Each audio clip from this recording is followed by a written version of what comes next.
जय हिंद दोस्तों, स्वागत है आपका अपने YouTube channel Rajesh sir VXR में।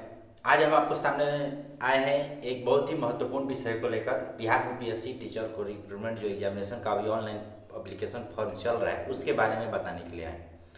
सबसे पहले आपको बता दें कि ये जो एप्लीकेशन फॉर्म है इसमें तमाम सुधार होने के बावजूद भी जो परेशानियाँ हैं छात्रों के सामने वो हमेशा खड़ी रहती हैं, चाहे वो यूट्यूब के माध्यम से हो चाहे जैसे भी हो, कन्फ्यूजन्स बना रहता है। देखिए, इसलिए मैं भी अपने यूट्यूब चैनल पर इस मुद्दे पर बार बार वीडियो लेकर नहीं आता हूँ।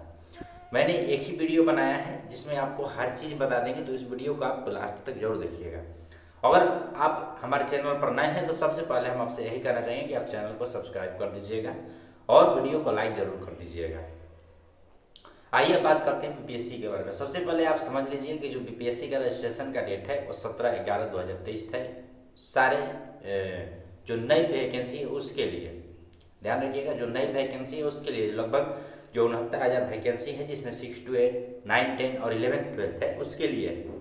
और बाकी जो आप डेट एग्जाम्शन देख रहे हैं जो कि मतलब 25 तारीख तक 26 तारीख तक किया गया है वो 1 to 5 के लिए है, जो कि नए जो पद जोड़े गए हैं उनके लिए किया गया है, जो इसमें बाद में सुधार किया गया था।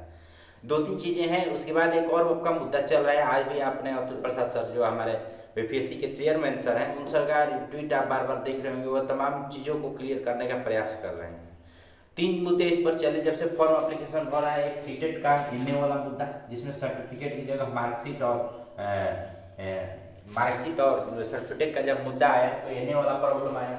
उसके बाद स्टेट में सब्जेक्ट कॉम्बिनेशन वाला, ठीक है, जिसमें आप लोग अन्य अदर वाला फॉर्म फिलअप कर दिए थे उसको लेकर। इस पर बीपीएससी सर ने कहा है, अतुल सर ने कहा है कि देखिए इस पर कोई कंफ्यूजन की आवश्यकता नहीं है, होना भी नहीं चाहिए। अन्य विषय और इन सब को लेकर विभाग हमेशा से आपके साथ खड़ा है, आप उसकी निश्चिंत रहिए। जो आप भर दिए हैं वो भी सही है।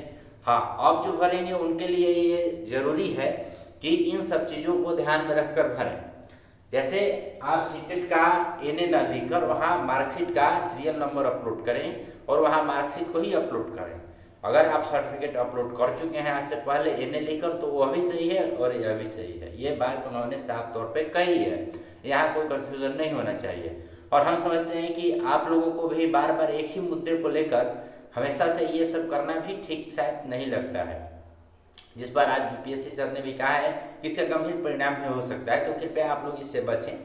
कुछ ऐसे लोग हैं जिनके बहकावे में आप आ जाते हैं तो थोड़ा बचें उससे और अपने संयम से काम लें। एज ए टीचर आप एक शिक्षक बनने वाले हैं और शिक्षक का पहला कर्तव्य होता है कि समझदारी से काम लें।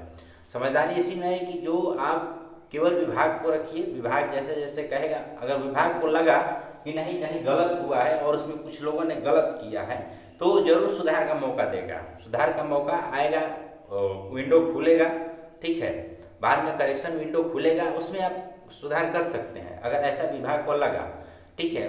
तो लोग तो अपना चाहे ट्वीट के माध्यम से हो चाहे जैसे भी हो अपना संदेश पहुंचाते रहते हैं, और जब संदेश बीपीएससी को जाता है तो भी इस पर गौर करता है, तभी तो अतुल प्रसाद से ट्वीट कर देते हैं किसी भी मुद्दे को लेकर, यानी कि उन तक ये बातें पहुंचती हैं कि नहीं ये मार्केट में चल रहा है, ये बाहर ये खबरें चल रही हैं तो उस खबरों को खंडन किया जाए।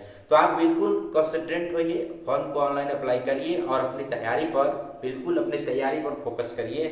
जो आप तैयारी कर रहे हैं उस पर इधर उधर ज़्यादा बातें मत सुनिए। जो आप फॉर्म फिल कर चुके हैं वो बिल्कुल सही है, दोबारा से कैंसिल करने की कोई आवश्यकता नहीं है। तो हम आपसे यही कहना चाहेंगे कि अगर आप किसी भी चाहे प्राइमरी हो चाहे मिडिल हो चाहे हाई स्कूल्स के टीचर्स की हो, आप किसी की भी तैयारी कर रहे हैं तो अपने सब्जेक्ट पर ध्यान दें, क्योंकि आपका सब्जेक्ट 6 से लेकर 12 तक में आपका सब्जेक्ट एक मेन रोल अदा करने वाला है। एग्जाम का प्रोसेस आप समझ ही गए होंगे, उसे अब बताने की कोई ज़रूरत नहीं है, क्योंकि वीडियो लंबा हो जाएगा और आपको भी लगेगा कि सर तो पका रहे हैं, ठीक है। तो मैं इतना ही कहना चाहूँगा कि आप अपनी तैयारी करिए, अपने सब्जेक्ट को पढ़िए और सब्जेक्ट को देखिए। मैं आप लोगों को यही सलाह दूंगा कि आप केवल एनसीईआरटी और एससीईआरटी यानी स्टेट का अपना बुक है और नेशनल का जो अपना बुक है उसको पढ़िए, उसको एक बार रिविज़न कर डालिए, 12 तक के बुक्स को रिविज़न कर डालिए। हम आपसे ये कहते हैं कि आप 80 में से जब आप पूरा पढ़ जाएंगे एक बार तो 80 में से 50 क्वेश्चन तो आप मतलब डायरेक्टली सॉल्व कर पाएंगे, उसमें कोई दिक्कत नहीं है। जो 80 आपका सब्जेक्ट से क्वेश्चन है उसके बारे में हम बात कर रहे हैं। उसके बाद 40 नंबर में तो रीजनिंग, मैथ और जनरल नॉलेज है, उसको अभी आप करंट अफेयर्स को भी आप पढ़ते रहिए, जो करंट में घटनाएं घट रही हैं उनको भी आप पढ़िए, जो आज़ादी के बाद से अब तक पंचवर्षीय योजनाएं चल रही हैं उसके बारे में अगर आप एसएसटी हैं तो इसको पढ़ सकते हैं। इंग्लिश के लिए और अदर सब्जेक्ट के लिए लोग अपना अपना सब्जेक्ट पढ़ें, ठीक है। अगर मैं आशा करता हूँ कि आपको ये वीडियो अच्छा लगा होगा, हेल्पफुल लगा होगा, और अगर आपको कोई भी परेशानी है तो आप कमेंट बॉक्स में लिख कर डाल सकते हैं और हम उस पर आपको वीडियो बनाएंगे या कमेंट में रिप्लाई जरूर करेंगे। तो मिलते हैं किसी नए वीडियो में, तब तक के लिए लेते हैं विदा। जय हिंद, जय भारत।